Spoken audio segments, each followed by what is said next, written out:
Welcome back to the Deep Dive. Today, we are doing something. Um, it's fundamentally different. Yeah. Usually, we're parsing through data stacks, looking at market trends, or maybe breaking down a new scientific paper to figure out where the world is heading. All the numbers, all the charts. Exactly. Right. But today, we are engaging in a pure thought experiment. We're taking a single, really fascinating source material, a Socratic dialogue that's simply titled, "Take Me to Your Leader."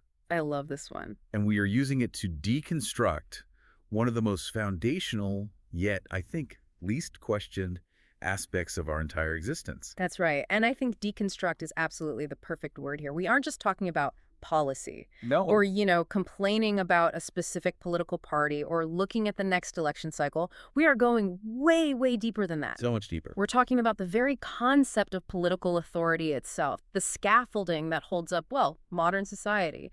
We're looking at the invisible wires that guide how we act, how we think, how we interact with our neighbors even. It's a bit of a red pill moment, honestly. The premise of this source material is, it's classic sci-fi, but the execution is pure philosophy. It involves an extraterrestrial visitor, an alien arising on Earth. And the key here, the whole point, is that this being has absolutely no cultural conditioning. None. Zero. A clean slate. No history books, no Pledge of Allegiance, no concept of nations or civic pride. It just has logic. Yeah. Cold, hard, observational logic. It's what sociologists and philosophers sometimes call the Martian View. The Martian View, right. It's a cognitive tool, and it's a very difficult one to use, actually. You attempt to look at human social structures as if you've never seen them before. You take nothing for granted. Nothing at all. So if an explanation contradicts itself, you don't just gloss over it because that's just how things are. Which is what we always do. We all do it, but with this view, you have to stop and ask, wait, strictly speaking, A contradicts B. This doesn't make sense. Exactly. And that is so incredibly hard for us to do because we're marinated in this stuff from birth. Oh, absolutely. It's like asking a fish to analyze the water. The fish doesn't even know it's in water. It's just the world. It just is. So the mission for today's deep dive is to borrow the eyes of this alien.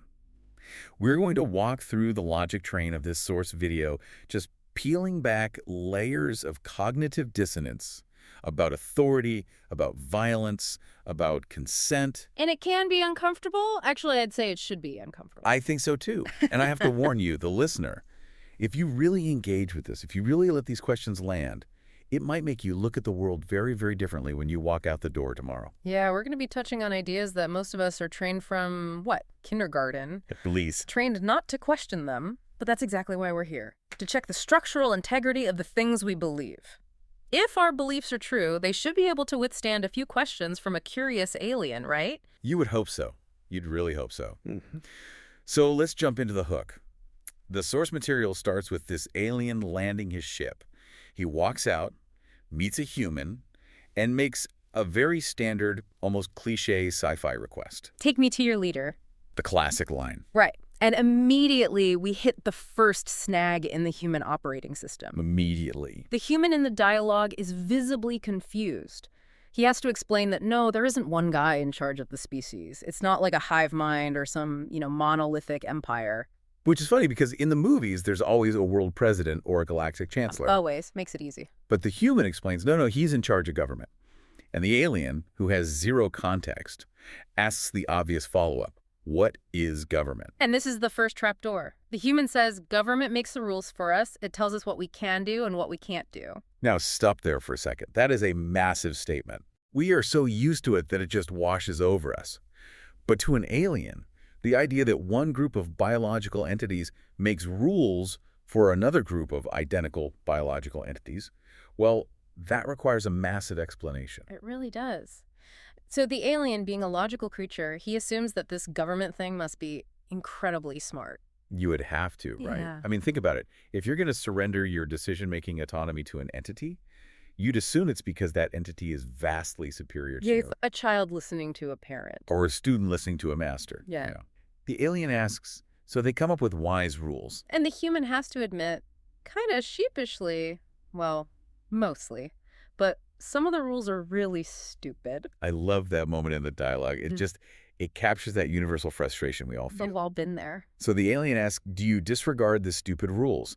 And the human says, no, we have to follow them, even if they're stupid or we disagree. And then the alien asks the big question, why? Why? Because government punishes anyone who disobeys. And here is where the alien drops the first logical hammer. He looks at that specific arrangement, an entity that gives you orders, potentially stupid ones, and hurts you if you don't listen. And he says, so you are slaves to government. and the human just panics. It's a visceral reaction. Yeah. No, no, no. It's not like that at all. Government works for us. We are the boss. It serves us. Let's just pause and really unpack this, because this is the core contradiction of modern society. This is what the source material calls the servant who punishes the master paradox. It really is absurd when you say it out loud, isn't it? It is. The human claims we the people are in charge. But in the same breath, he admits we must obey or be punished. So how can you be the boss of someone who has the legal authority to lock you in a cage? You can't. Think about that in any other context. We always try to map this onto private relationships to see if the logic holds up. Oh, wait, let's do it. So imagine you hire a gardener. In this contract, you're the boss. The gardener is the servant. You pay them to mow the lawn. Simple enough. Now, imagine the gardener comes into your house, sits at your table, tells you what you're allowed to eat for dinner, Okay. demands 30% of your income, and if you refuse, he locks you in the garden shed for 5 years. Wow. And if you screamed through the shed door, hey, you work for me? He just points a weapon at you and says, quiet, or I'll extend your sentence. Exactly. Would anyone looking at that specific dynamic say, oh yes, the homeowner is clearly the boss and the gardener is the servant? No, it's linguistically impossible. Of course not. It's insane. The one with the power to cage the other is the master. The alien spots this instantly because he doesn't have the patriotic conditioning that clouds the human's judgment. He just sees the power dynamic for what it is. And the alien actually presses on this. He asks, if you are the boss, why are you afraid of the servant? Good question. And the human struggles. You can feel the tension in the source text. Yeah. He's trying to reconcile two completely opposing realities. The belief that they are free and in control, which feels good, versus the reality that they are terrified of the enforcement mechanism, which feels bad. It's textbook cognitive dissonance. The human believes government serves us, but reality demonstrates government commands us. Yes. And the enforcement mechanism is not persuasion, it's violence. Ultimately, every single law, no matter how small, from a seatbelt fine to a confusing tax code, is backed by the threat that men with guns will eventually come to your house and take you away if you resist. People really don't like to think about the men with guns part when it comes to, say, a library fine or an expired tag. No, they don't. But if you ignore the fine, you ignore the court date, and you ignore the warrant, the guns eventually show up. Always. The foundation of the system is force. We wrap it in velvet, we use nice words like citation and compliance, but at the very end of that chain there is a gun. And the alien sees this so clearly, he just says, you call yourself the boss, but you act like the slave. Ooh, that's a direct hit. That leads us directly into the next major section of the dialogue, which I think is even more challenging for people. The morality of funding. Right. Or, as the source puts it, the tax argument. Yeah. This is where the alien tries to understand the moral framework of humanity. Yeah. He needs to know what we consider good and bad before he can judge this government thing. So he starts with a baseline. He asks a very simple question. Have you humans reached the stage where you consider stealing, enslaving, and killing to be bad things? And the human says, oh yeah, of course, don't steal, don't attack, don't assault. We all know that. Okay, so we have a universal moral baseline. Interpersonal morality is clear. If I come over to your house, kick down your door, and take your wallet because I want to buy a new tank for my backyard. You are a thief. And a lunatic. And a lunatic, yes. Yeah. I am a criminal. You have the right to defend yourself. Society agrees I should be stopped. Right. But then the alien points out the conflict. He says, but you give money to government, and they use it to kill people. And the source is very specific here about the definition of war. It doesn't use euphemisms like defense or geopolitical intervention. No. The human admits that government spends people's money on high-yield weapons, sends soldiers to the other side of the world to kill people and destroy countries that the taxpayer has never even visited. And the alien asks, simply, if you don't like murder and war, why don't you stop paying for it? It's the obvious consumer question, isn't it? If a coffee shop owner was found to be using his profits to fund a terror cell, you would boycott. Instantly. You would stop funding them immediately. The alien assumes this is a transactional relationship, but the human has to explain the exemption. It's a great exemption. He says, we can't just stop paying. The rules say everyone has to pay taxes. And the alien just traces the logic right back. Who made the rules? Government. Why do you pay? Because if we don't, they will punish us. It's circular. The government makes a rule saying you must pay them. If you don't pay them, they use the money they collected from others to hire agents to come punish you. It's a self-perpetuating machine. And the human, seeing that logical trap, he tries to pivot to obligation. This is the common rebuttal we all hear. Right. He says, well, it's not just fear. Most people feel obligated for the good of society. Society needs government. We need roads, schools, order. And this is such a crucial distinction that we need to make here. The difference between society and government. Yes, thank you. They are not the same thing. Not at all. The human in the dialogue, like most people, he conflates the two. Society is just people living together, trading, interacting, being neighbors, helping each other. It's the organic web of relationships. It's emergent order. Exactly. Government is the specific apparatus of control, compulsion, and enforcement. The human believes that because society needs infrastructure or order, he must fund the mass murder and the corruption that comes along with the state package. He thinks he can't have roads without also paying for the bombing of countries he's never even heard of.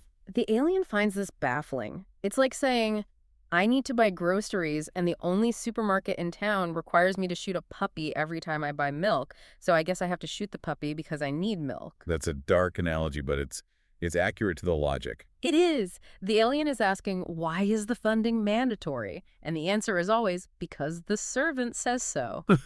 The human is essentially saying, I pay them to protect me, but I also pay them to kill others, and if I stop paying them, they will attack me. It sounds like a protection racket. Yeah. Nice life you have here. Shame if something happened to it. It is indistinguishable from a protection racket in terms of mechanics. The only difference is the perceived legitimacy. Explain that. Well, if the mafia comes for your money, you call the police. If the IRS comes for your money, who do you call? There's no one to call. They are the police. Exactly. So, trying to wrap his head around this, the alien moves to what we might call the ontology of the state. He wants to know what this thing is. He's looking for the physical reality of the government. Right.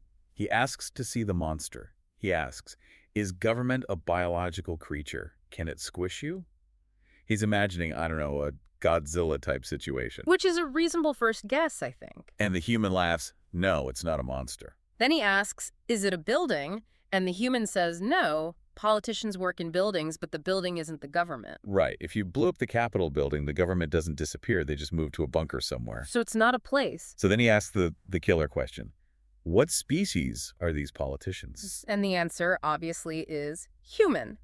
They are just regular humans, biologically identical to you and me. This seems like such a small point, but in the dialogue, it's the pivot that exposes the whole concept of super rights.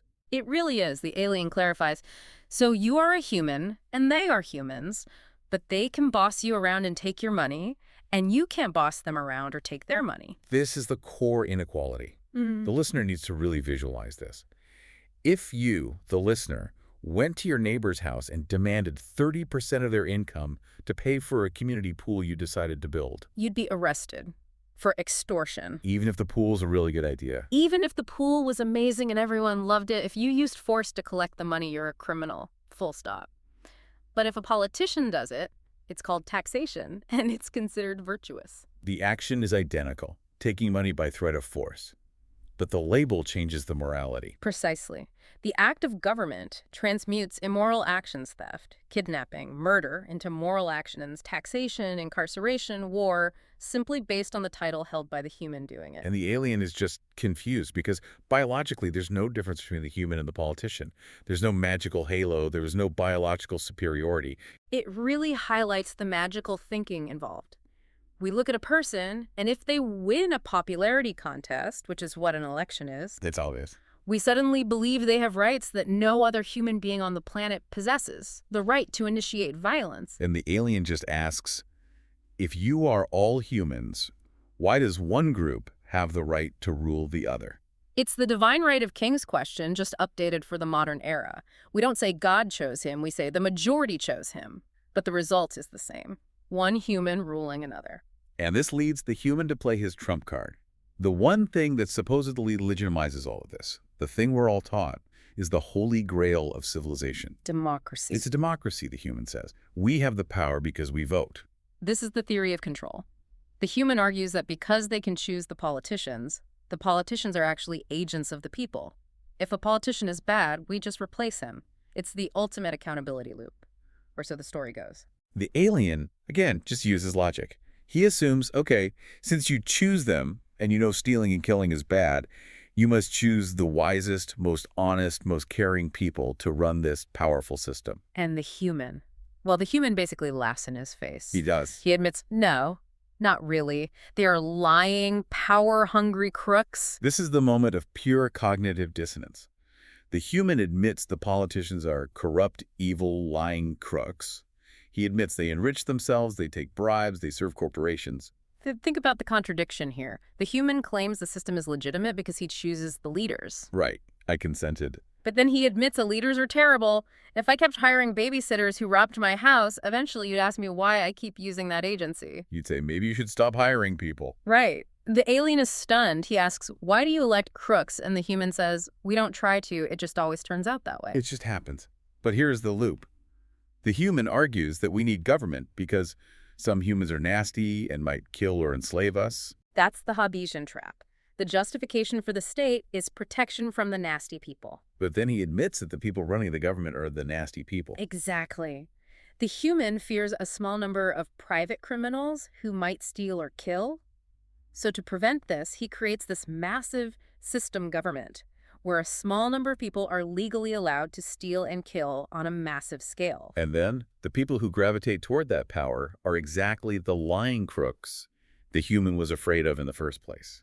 The system guarantees the outcome it claims to prevent. You build a throne to protect yourself from tyrants, and then you act surprised when a tyrant sits on it. It's the magnet for crooks theory.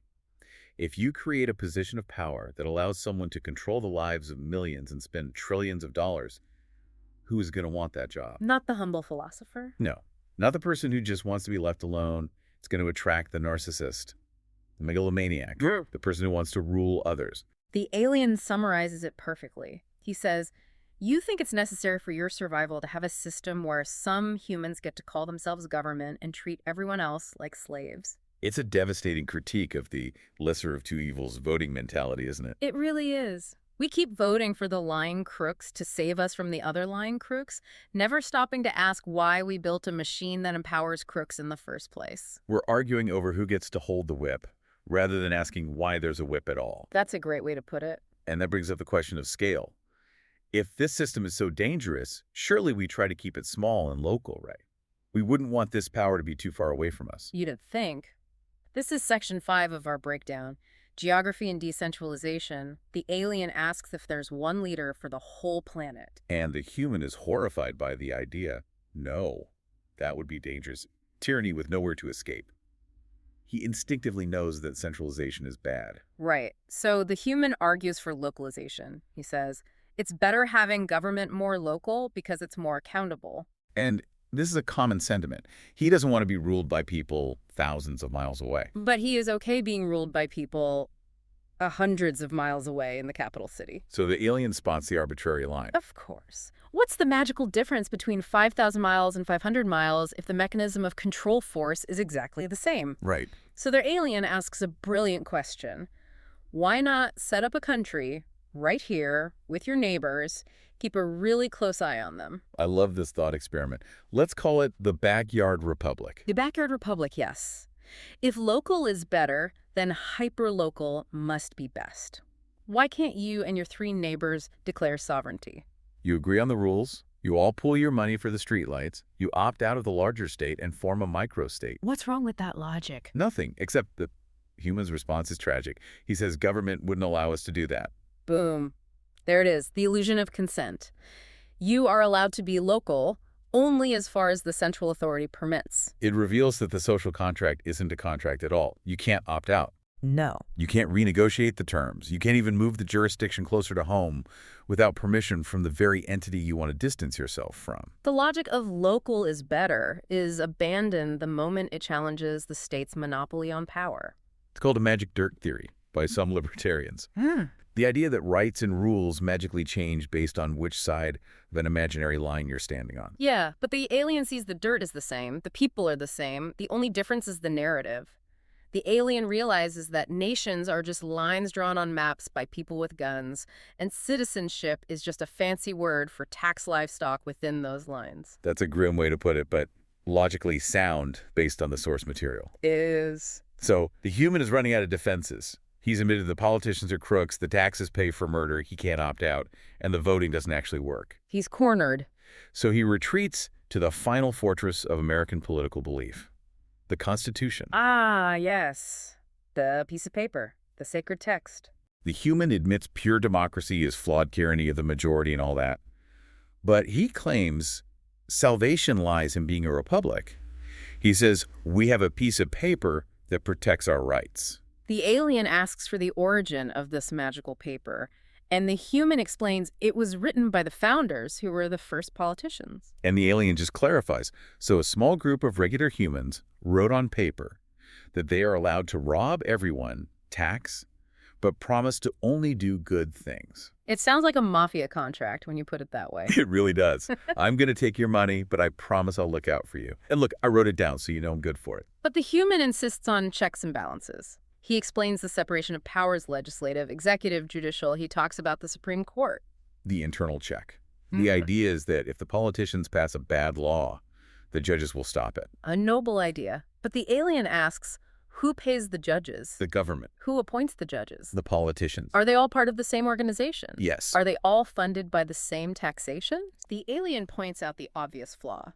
The government is supposed to check itself and balance itself. It's like a corporation having its own internal affairs department investigate the CEO, Yeah. when the CEO is the one who signs their paychecks. Or asking the fox to guard the hen house and then appointing another fox to watch the first fox. It's a conflict of interest that is baked into the system. It is. The alien notes that if the majority wants to violate rights, and they elect politicians who want to violate rights, those politicians will just appoint judges who will allow them to violate rights. And the human actually admits this. He says, yeah, the government has grown huge, it pays lip service to the Constitution, but it tramples our rights anyway. So the piece of paper failed. It was designed to restrain the state, but the state is now the largest, most powerful entity in human history. The experiment of limited government has empirically failed. We're looking at the scoreboard, and the Constitution is losing. Badly. It has not prevented the surveillance state, the perpetual wars, the massive debt, or the erosion of civil liberties. So the human makes one last desperate argument. He says, the Constitution only works if the populace is informed and doesn't vote for bad people. Which brings us full circle right back to the problem of democracy. Exactly. The Republic was supposed to fix the flaws of democracy, but it relies on the same exact mechanism, voting to work. If the people are easily manipulated or uninformed, the Republic fails just as fast as the democracy. If the paper relies on the people, and the people are voting for the crooks, the paper is useless. The logic train has reached the end of the line. The alien sums it all up. And it's a brutal summary. He says, is there anywhere on the planet where government is anything other than a gang of thieves and bullies? And the human doesn't say yes. He doesn't say Switzerland or New Zealand or anywhere else. He just says, but there'd be chaos without government. The superstition of authority, the fear of the unknown. The human admits the system is a gang of thieves, but he is terrified that without this gang, other thieves might come. It is Stockholm Syndrome on a societal scale. He's hugging his captor because he's afraid of the dark outside the prison. That's it. It really is. The source ends with the alien just looking at this situation. This species enslaved by its own fear, ruled by its own worst criminals, clinging to a piece of paper that doesn't work, and he realizes that the leader the human wanted to take him to, it doesn't really exist. There is only the machinery of force. It's a profound realization. There is no Wizard of Oz. It's just regular people pulling levers, and once you realize that, the authority evaporates. The guns are still there, the prisons are still there, but the moral legitimacy is gone. So what does this all mean? We've deconstructed the state down to its nuts and bolts, and we found that the bolts are made of threats and the nuts are made of contradictions. Where do we possibly go from here? Well, this brings us to the concept of voluntarism. Okay, to break that down for us. If you follow the logic of the alien, you inevitably arrive at the philosophy of voluntarism. It's like, well, it's the simple idea that all human interactions should be voluntary. All of them. That no human has a special right to initiate force against another, regardless of whether they have a badge, a crown, or a title. So it's applying that universal morality that Hume mentioned at the beginning. Don't steal, don't hit to everyone, Yes. including the people calling themselves government. Exactly. If it's wrong for me to rob you, it's wrong for the state to tax you. If it's wrong for me to kidnap you, it's wrong for the state to arrest you for a victimless crime. There are no super rights. There's just one standard of morality for all human beings. This connects beautifully to a project by a guy named Larkin Rose called Government on Trial. He poses a series of questions. He calls them disproofs of authority that are very similar to what our alien was asking. These are questions designed to break the spell. I think we should end this deep dive by posing some of those questions directly to you, the listener. We want you to sit with these. Don't rush answer them with the prepackaged answers you learned in civics class. No. Answer them with the Martian View. Strip away the flags and the anthems and the history and just look at the raw logic. Just the lot. Okay, let's do it. I'll ask them. First one. Question 1. If you as an individual do not have the right to take your neighbor's property by force, how can you delegate that right to a politician? Can you give someone a right that you yourself do not possess? That's the delegation of power problem. If I can't steal, I can't hire you to steal for me. I can't vote for you to steal for me. 0 plus 0 is still 0. So where does the politician get this right? If it doesn't come from the people, is it magic? Is it divine?